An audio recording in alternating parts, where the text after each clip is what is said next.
से काम बाबा जी हो तो बदतमीजी नहीं करते किसी तरह से। अभी मेरी आँख फूटा तो क्या होता है? अभी हम तुमको देखते हैं, हाथ जोड़ते हैं, बाबा जी करते हैं, तुम बदतमीजी कर रहे हो। हट क्या होता है पहले यहाँ से? हाँ, जितने ही बाबा बैठे हैं गाड़ी में ऐसी बदतमीजी कर रहे हैं सबके सामने। और मेरे पीछे आप देख सकते हैं, ये है केदारनाथ भगवान जी का मंदिर। सिर्फ एक रील और एक वीडियो के लिए केदारनाथ में लोग अपनी जान जोखिम में डाल रहे हैं। केदारनाथ के रामबाड़ा का पुल कितने उफान में देख रहे हो आप। तो गाइस मतलब रात के 2 बज रहे हैं और इस समय हम लोग कहते हैं गाड़ी देखो यहाँ पर आ चुके हैं। So hey guys, good morning, welcome to my new blog. तो आज है हमारी 4 धाम यात्रा का, केदारनाथ यात्रा का पता नहीं कौन सा दिन है, पता नहीं यार। और सुबह 2 बजे हमने इन सबको उठा दिया है। Good morning good morning good morning, सब लोग उठ गए। तो अभी 2 बजे सबको लोग को होटल से उठा दिया है और गाड़ी बुला दी है। अब लेके जा रहे हैं पहले इनको यहाँ से सोनप्रयाग और गौरीकुंड। आपसे मिलता हूँ उसके बाद, ठीक है? चलो भाई, चलो चलो चलो। भाई साहब लाइन देख रहे हो, रात के टाइम में कैसा जाम लगा पड़ा है भाई। तो गाइस, अकेले केदारनाथ ट्रैवल करना, अकेले किसी लोकेशन में घूमना और ग्रुप लेकर जाने में बहुत बड़ा फर्क है भाई।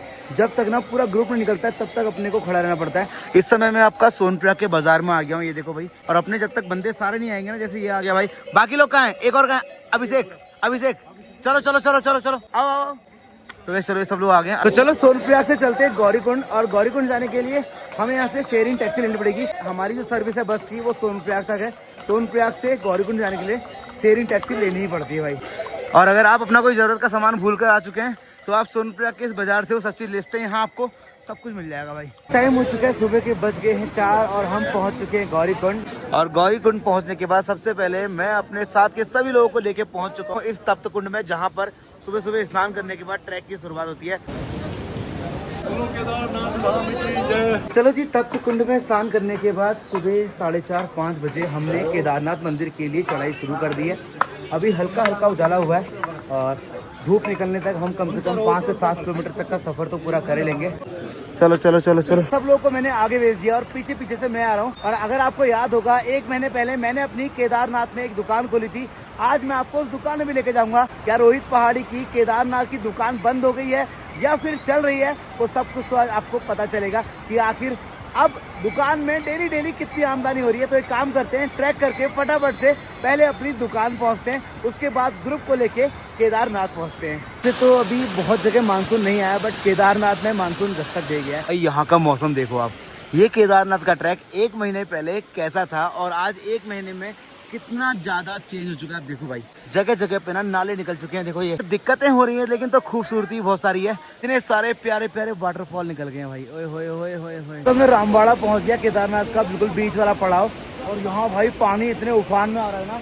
और पता है, ऐसा बोल रहे हैं कि अगर ये बारिश लगातार 4 से 5 दिन और हो गई ना, तो भाई यात्रा करना केदारनाथ की बहुत ज्यादा मुश्किल हो जाएगा। खाली 1 दिन की बारिश से ना केदारनाथ में पानी का ये माहौल है भाई, देख रहे हो भाई साहब।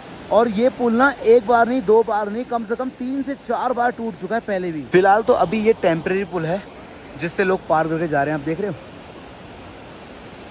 और बहुत जल्दी ये वाला पुल ना रेडी हो जाएगा, फिर उसके बाद भाई ये सारी टेंशन खत्म हो जाएगी भाई। ये है केदारनाथ के रामबाड़ा का पुल और इसके पास में भाई नदी कितने उफान में, देख रहे हो आप भाई। इस पुल को पार करने में डर तो लग रहा है, सच बोल रहा हूँ कि अभी ना ये पुल एकदम टेम्परेरी पुल है और यहाँ से भाई देखो पानी कितने उफान मारा है, देख रहे हो आप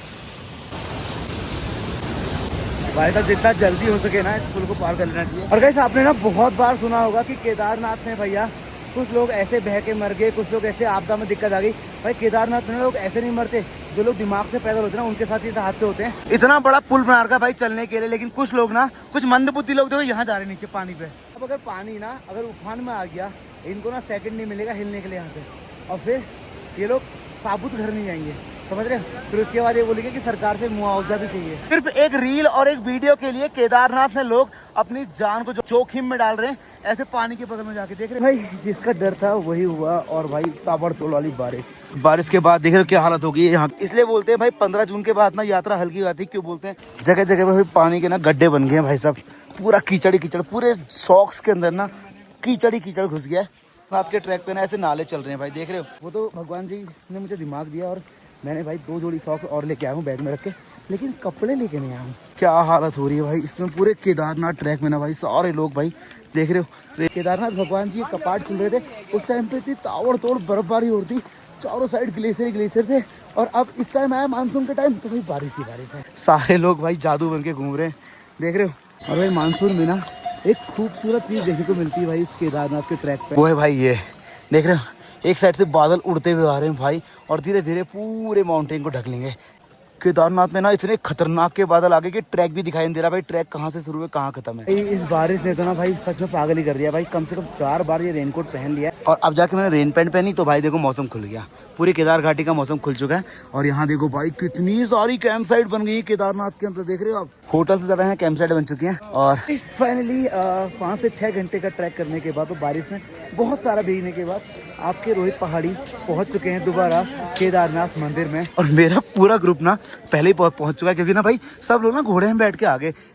भाई साहब बारिश के बाद भाई कितना सुहावना लग रहा है, देखो मंदिर भाई। फाइनली पहुंच चुका हूं दोबारा से केदारनाथ मंदिर के बिल्कुल ठीक सामने, और मेरे पीछे आप देख सकते हैं ये है केदारनाथ भगवान जी का मंदिर। आज भी भाई इतनी बारिश होने के बाद भी ना भीड़ भाई बिल्कुल भी कम नहीं है, देख रहे हो। लेकिन ये भीड़ ना अब कुछ दिनों की है, जैसे जैसे मानसून बढ़ता रहेगा वैसे वैसे लोग यात्रा पे आना कम हो जाएंगे। चलो एक बार आपको पास से बाबा जी के दर्शन कराते हैं। बाबा जी के दर्शन आप लोग भी कर लीजिए, जो लोग हमारे वीडियो के माध्यम से केदारनाथ भगवान जी को देख रहे हैं, वहीं से देखकर आप केदारनाथ भगवान जी को मत्था टेक सकते हैं। भारी बारिश के चलते भी भाई ना यहाँ पे भीड़ अभी भी कम नहीं है, लोग 2-2, 3-3 लाइनों पे अभी भी लगे हुए हैं। वैसे मैं पहुंच चुका हूँ मंदिर के बिल्कुल पीछे। ये वो पत्थर है भाई जिसने ना केदारनाथ भगवान जी को आपदा से बचाया था, देख रहे हो। इस पत्थर को भी ना भगवान के रूप में पूजा जाता है, इसलिए इसका नाम भीमशिला है। तो गैस मैं आ चुका मंदिर के पीछे, और पता है केदारनाथ मंदिर में ना इस बार बढ़िया बढ़िया त्रिशूल लगे हैं बहुत सारे, मतलब यहाँ पे आके ना आप हिमालय के साथ फोटो खिंचाते हैं। तो एक काम करते हैं, वहाँ पर जहाँ पे बाबा जी बैठे ना वहाँ चलते हैं, बढ़िया से फोटो खिंचाते हैं। अच्छा उनसे काम बाबा जी हो तो बदतमीजी नहीं करते किसी तरह से। अभी मेरी आँख फूटा तो क्या होता है, अभी अभी आप झाड़ू वहाँ पे, हम आपके पैर छूते हैं, हाथ जोड़ते, सब कुछ करते हैं, आप ऐसा बदतमीजी करोगे हमारे साथ। हम तुमको देखते हैं, हाथ जोड़ते हैं, बाबा जी करते हैं, तुम बदतमीजी कर रहे हो।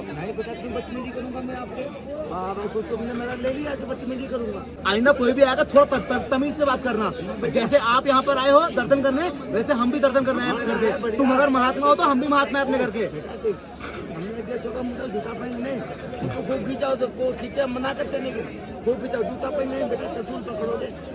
बाबा जी ये मुंह भी होता है कहने के लिए, बेटा जूता पहन के यहाँ नहीं चला। हट क्या होता है, निकल यहाँ से। झाड़ू मारा मुंह पे, अभी मैंने आँख पे चला गया था।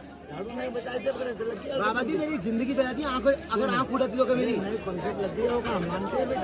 यहाँ जितने ही बाबा बैठे हैं केदार घाटी में ऐसी बदतमीजी कर रहे हैं, सबके सामने देख रहा हूँ हर एक को।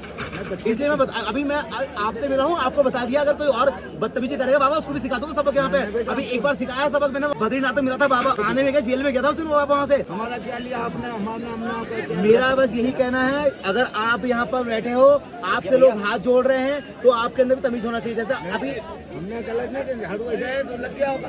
ये त्रिशूल अभी नए नए यहाँ पे लगा है, अगर आप भी केदारनाथ आएंगे तो हिमालय के साथ आप यहाँ पे बड़ी सी अपनी फोटो खींच सकते हैं, ताकि आपको घर जाने के बाद भी आप याद रहे कि आप केदारनाथ आने के बाद आपने क्या क्या देखा। तो गाइस मेरे साथ जो भी लोग आए थे ना, इन सब लोगों ने केदारनाथ भगवान जी के दर्शन कर लिए बाहर से, मंदिर के बाहर से दर्शन कर लिए। बाकी इनके लिए ना VIP दर्शन के लिए शाम की व्यवस्था करिए, रात के 2 बजे के आसपास जो VVIP पास होता है या फिर विशेष पूजा होता है ना, उसकी पूजा करें, रात के करें। तब तक मैं इनको यहाँ पे आपको दिखाता हूँ, इनका दिखाता हूँ आदि गुरु शंकराचार्य जी का जो समाधि स्थल है वो दिखाते हैं, फिर भैरव घाटी लेके जाऊंगा।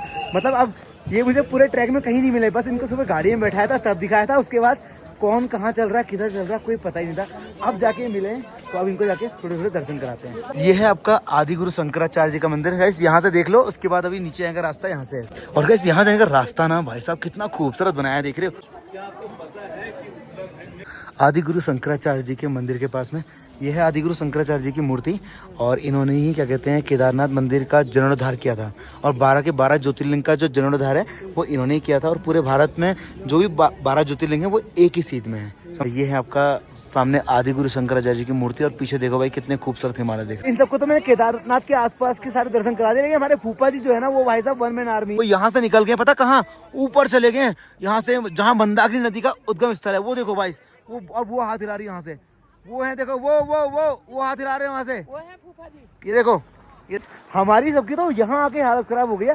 फूफा जी वहाँ चले गए, वहाँ से बुआ को फोन कर रहे हैं, एक तू है कामचोर, एक वो है देख 50 साल की उम्र में वहाँ से बुआ पैदल आई 50 साल की उम्र में यहाँ से, और बिल्कुल सही है। और पुणे में पैदल आई है नहीं घोड़े पैदल आए मैं उनके ऊपर। तो गाइस टाइम हो गया, शाम के बजने वाले हैं 7 और अब है भैया केदारनाथ बाबा की आरती का समय। और जितने भी श्रद्धालु आए हैं ना भाई, सारे लोग बैठ चुके हैं। अब यहाँ पर फटाफट से आरती होगी, आपको आरती के दर्शन कराते हैं। सब लोग हैप्पी, मजा आया यात्रा में। तो गाइस केदारनाथ में इतना कुछ दिखाने के बाद अभी यहाँ पे ना भाई बहुत सारी चीजें और दिखाने के लिए और है। अब मैं इन सबको लेकर जा रहा हूँ रेतस कुंड के पास में। केदारनाथ में एक रेतस कुंड है जिसमें जल का कुंड है और वहाँ पे ना अगर ओम नमः शिवाय बोलो तो उसमें से ना पानी के गुब्बारे निकलते हैं, मतलब क्या बोलते बबल्स निकलते हैं। चले देख कर आए। चलो तो गाइस हम पहुंच चुके हैं रेतस कुंड के बिल्कुल सामने। जूते यहीं पे खोल दो सब लोग। तो गाइस मैं इन सबको लेकर रेतस कुंड पे पहुंच चुका हूँ। चलो गाइस निकालो गुब्बारे, बोलो मुंह पे हाथ लगे बोलो जोर से। ओम नमः शिवाय। ओम नमः शिवाय। और जोर से बोलो। ओम नमः शिवाय। और जोर से बोलो। ओम नमः शिवाय। ये निकला बुलबुला। ये है रेतस कुंड और इस रेतस कुंड के अंदर भी ऐसे जैसे केदारनाथ मंदिर के अंदर शिला है ना, बिल्कुल सेम वैसी शिला है। इस अपने सारे ग्रुप को दर्शन करा दिए हैं और अभी रात के 2 बजे VIP दर्शन भी करा दिए हैं। मतलब यहाँ पे एक विशेष पूजा का प्रावधान है। जो भी लोग हमारे साथ आते हैं उनके लिए हम विशेष पूजा करते हैं। उसमें कम से कम 5 से 6 मिनट मिलते हैं। अंदर गर्भगृह में जाकर पूजा होती है। जैसे अगर आप दिन में लाइन में लगेंगे ना तो आपको उतने अच्छे दर्शन नहीं होते हैं। दर्शन तो होते ही हैं लाइन में लग के, लेकिन अगर आपको अंदर समय बिताना है कम से कम 3, 4, 5 मिनट तो रात के मतलब एक विशेष पूजा का प्रावधान है जिसकी पर्ची कटती है। आपका 5500 की पर्ची है। 5 लोग अंदर जाते हैं बैठ के। तो हमारे साथ 10 लोग हैं। तो हमने बोले पे जिसको विशेष पूजा करनी है बता दो। तो हमारे 2 लोगों की जो विशेष पूजा थी उनका हमने विशेष पूजा करवा दी। और आज के ब्लॉग में हमने केदारनाथ मंदिर दिखाया और शंकराचार्य गद्दी स्थल दिखाया। तीसरा हमने भैरव घाटी भी लेकर गए थे। मेरे फ़ोन का स्टोरेज खत्म हो गया था तो मैंने वो रिकॉर्ड नहीं किया। बहुत सारी चीज़ें और थी यहाँ पे आसपास में, वो सब कुछ दिखाई। मंदाकिनी नदी का उद्गम स्थल भी दिखाया जो वहाँ जा सकता था उन सबको। तो आज के ग्रुप का हमारे 4 धाम यात्रा का ये तीसरा धाम यमुनोत्री गंगोत्री केदारनाथ भी आज पूरा हो गया। अब बचा बद्रीनाथ धाम।